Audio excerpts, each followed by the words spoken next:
సమర్థుడిగా మాత్రమే కాక కళాభిమాని, కళా సాహిత్య పోషకుడిగా ప్రసిద్ధి చెందాడు. ఆయన రాష్ట్రంలో అష్టదిగ్గజాలు అనే 8 మంది కవులు ఉండేవారు. వాళ్ళల్లో ముందుగా వచ్చేది అల్లసాని పెద్దన.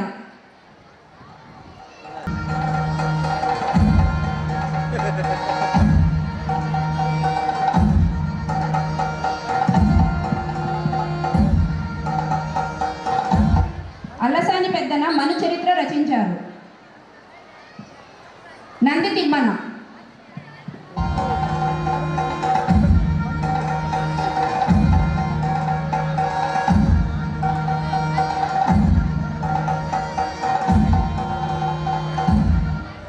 నంది తిమ్మన పారిజాతాపహరణం రచించారు. మాదయ్య,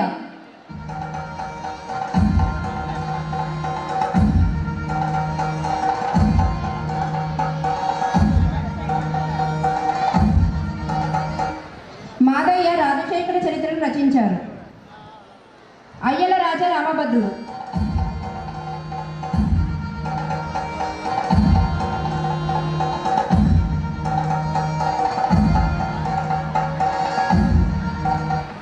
అయ్యలరాజ రామభద్రుడు సకల నీతి సార సంగ్రామం రచించారు. దూర్జటి కవీంద్ర,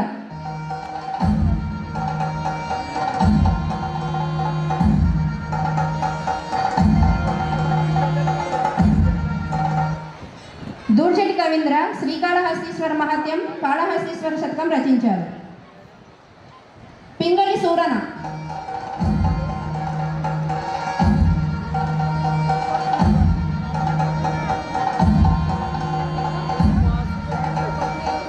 పింగళి సూరన రాఘవ పాండవీయం, ప్రభావతి ప్రద్యుమ్నం, కళాపూర్ణోదయం రచించారు. రామరాజభూషణుడు,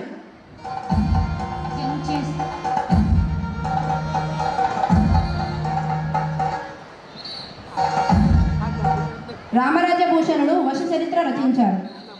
తెనాలి రామకృష్ణుడు,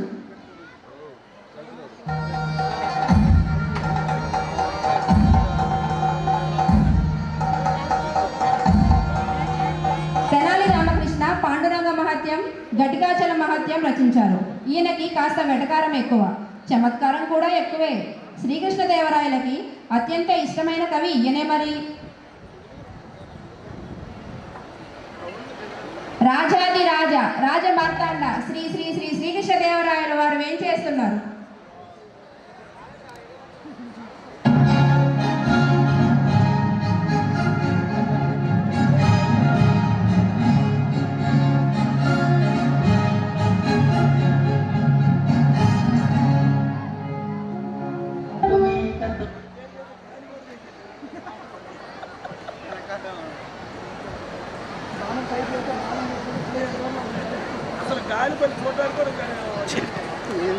పట్టుకో.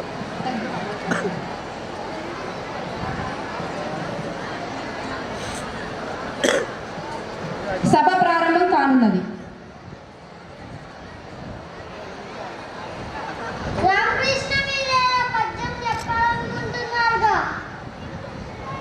చెప్పండి రామకృష్ణ.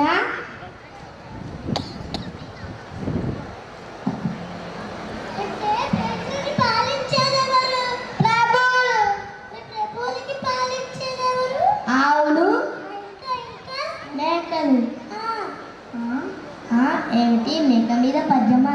చెప్పండి రామకృష్ణ.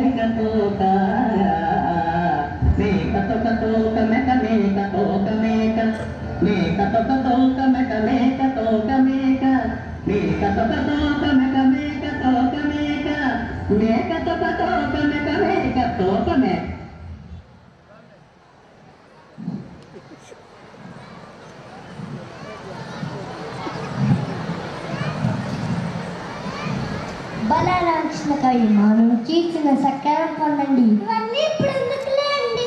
అసలే నగరంలో అందరూ అంటున్నారు. ఈ బుద్ధికొస్తాత వాడి వాడిని కూడా పట్టుకోండి మరి. దీంట్లో నా బహుమానం ఉంటుందా ప్రభు? అలాగోలా ఇంటి దగ్గర వరకు చేస్తున్నాను. ఇంకా అలాగోలా ఇంటి దగ్గర వరకు చేస్తున్నాను. ఇంకా ఇంటికి వెళ్ళి భోజనం చేసి హాయిగా పడుకుంటాను. అయ్యో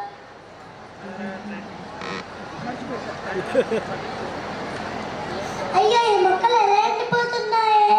రేపే ఇద్దరు ముగ్గురు మనుషుల్ని పిలిచి నూతి నుంచి నీళ్లు తోడించి మొక్కలకి పోయాలి. దొంగల్లా ఉన్నారే, ఏదో ఎత్తు వేయాలి. ఏమై వసత? ఓ వసత, వస్తున్నా. ఇదిగో మన బంగారు కాసులు, నగలు, వెండి సామాన్లు అన్ని బదులంగా వచ్చావా? ఉంచానుగా. అయినా మీరు ఇవన్నీ ఇప్పుడు ఎందుకు అడుగుతున్నారు? ఎందుక వాళ్ళ దర్బార్లో నగరంలో దొంగల గురించి మాటలు జరిగాయి. ఈ మధ్య ఎక్కడ చూసిన దొంగలు ఉంటున్నారు. అలాగా? అయితే ఇప్పుడు మనం ఏం చేయాలి? అదే మన పెద్ద పెట్టె ఉందిగా, దాంట్లో మన బంగారు కాసులు నాణాలు ఉంచి తర్వాత దానికి తాళం వేసి మన పెరటి నూతిలో పడేద్దాం. మళ్ళీ ఎంత మంచి ఉపాయమో. పద అటకమే మీద ఉన్న ఎన్నపట్టం తీద్దాం. పదండి నాకు సాయం చేసుకోండి, పదండి.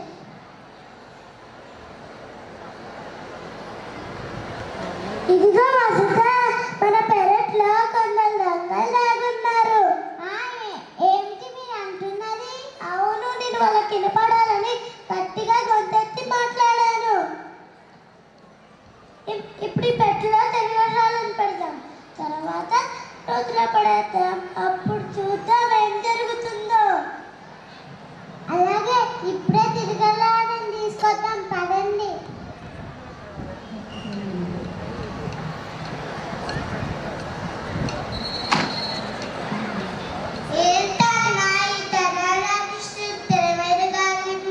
కొద్దిగా ముడుకులాగున్నారే. ఇలువైన వారం కూడా నాకు లాగుందో చూడండి మరి.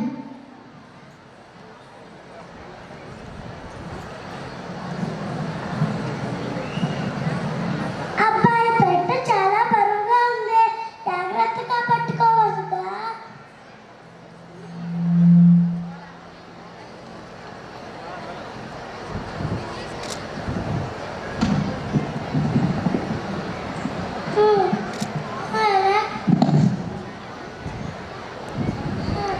చాలా అలసిపోయాను వస్తా, త్వరగా వెళ్ళి పడుకుందాం.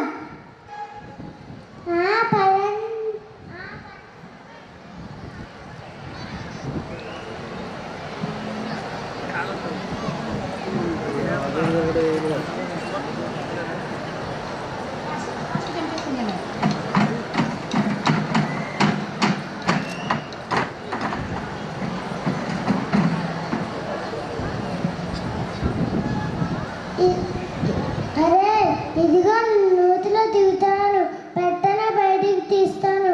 అప్పుడు మీరు పెట్టెతో సహా మన బయటికి లాగండి. అబ్బే, అంత సులువైన పని కాదు. వాళ్ళిద్దరికే పెట్టి మేయడం కష్టమైంది. నువ్వు అక్కడ ఎలా తీయగలవు? లేకపోతే నీటిలో నుంచి నీళ్ళు ఖాళీ చేద్దాం. నీళ్ళు కింద పోయిందా పెట్టెను బయటికి తీసి చెమ్ములు పని చేసుకుందాం. భలే ఇది మంచి ఉపాయమే.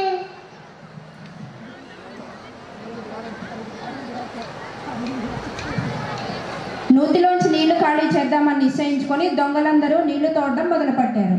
కష్టపడి నుయ్యంతా ఖాళీ చేశారు.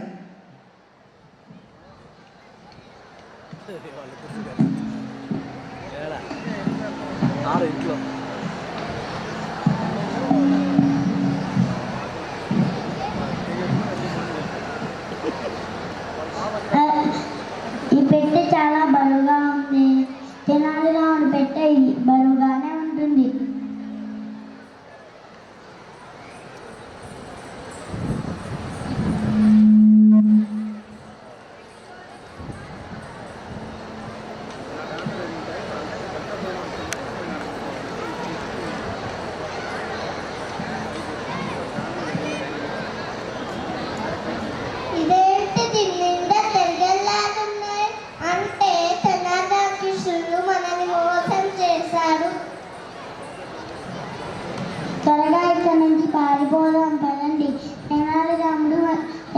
రామలింగడు ఆయనని వెర్రివాళ్ళని చేశాడు.